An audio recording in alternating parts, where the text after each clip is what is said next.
తల్లిదండ్రులు ఆడబిడ్డల పట్ల ఏ రకంగా ఉండాలి,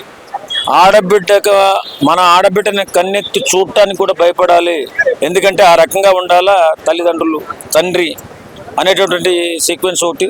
తర్వాత చెడు మార్గంలో తిరుగుతున్నటువంటి తండ్రి, అంటే మందు తాగుతూ ఇష్టానుసారంగా తిరుగుతున్నటువంటి తండ్రి 40 రోజుల దీక్షతో ఏ రకంగా మారాడు అనేది ఒకటి. తర్వాత దైవానికి సంబంధించినటువంటి నమ్మకం.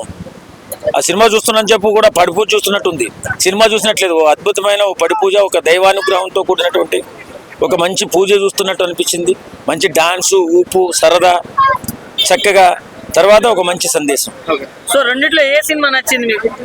నాకు ఇరుముడే నచ్చింది. టాక్సిక్ అనేది ఎన్ని వందల కోట్లు ఖర్చు పెడితే మాత్రం రొమాంటిక్, చాలా రొమాన్స్ వీడియోలు చూడాలంటే యూత్ కనెక్ట్ అయ్యే అవకాశం లేదండి. ఒక సీన్కి ఒకసారికి అందులో కంటెంట్ లేదు. సినిమా ఇరుముడికి వచ్చిన థియేటర్స్ అన్ని తీసేసి కూడా టాక్సిక్ ఇచ్చారు. అంటే భారీ మొత్తంలో పెద్ద బడ్జెట్ కదా, అది ఇవ్వడానికి ప్రయత్నం చేశారు, బాగుంటుందేమో అని అనుకున్నారు.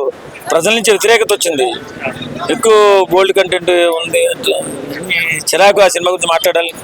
ఏదేమైనా ఇరుముడు చూడండి, చక్కగా ఉంటుంది, చాలా బాగుంటుంది. మన సాంప్రదాయాలు, మన కట్టుబాట్లు, బిడ్డల పట్ల మన బాధ్యత, వ్యవసాయాల పట్ల మన బాధ్యత ఏ రకంగా ఉండాలనేది తెలుస్తుంది. చక్కగా బాగుంది. ఆ డైరెక్టర్ గారు చాలా అద్భుతంగా తీశారు. శివ నిర్మాణ గారు చాలా ఆనందంగా అనిపించింది ఆ సినిమా చూస్తే. వచ్చిన తర్వాత ఒక పడిపూజకి వెళ్ళి మనం బయటకు వచ్చిన తర్వాత ఎలా ఉంటుందో ఆ రకమైన ఫీల్ వచ్చింది. ఇప్పుడు ఏం చెప్తారు తెలుగు ప్రజలకు, ఏ సినిమా కోమండి నా దృష్టిలో పడిపూజే. లేటెస్ట్ అప్డేట్స్ కోసం మన నేటి ధాత్రి ఛానల్ని సబ్స్క్రైబ్ చేయండి. అలాగే మీకు నచ్చిన వీడియోని లైక్ చేసి, షేర్ చేసి, కామెంట్ చేయండి.